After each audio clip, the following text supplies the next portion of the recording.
بسم اللہ الرحمن الرحیم۔ جلیل القدر تابعی حضرت عطا بن یسار رضی اللہ تعالی عنہ فرماتے ہیں کہ لیلۃ القدر کے بعد شعبان المعظم کی 15ویں شب سے افضل کوئی اور رات نہیں۔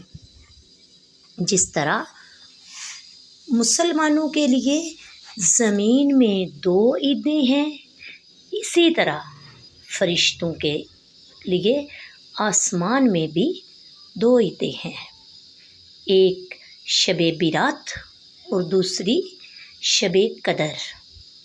جس طرح مومنوں کی عیدیں عید الفطر اور عید الاضحیٰ ہیں، فرشتوں کی عیدیں رات کو اس لیے ہیں کہ وہ رات کو سوتے نہیں ہیں، جبکہ آدمی رات کو سوتے ہیں، اس لیے ان کی عیدیں دن کو ہیں۔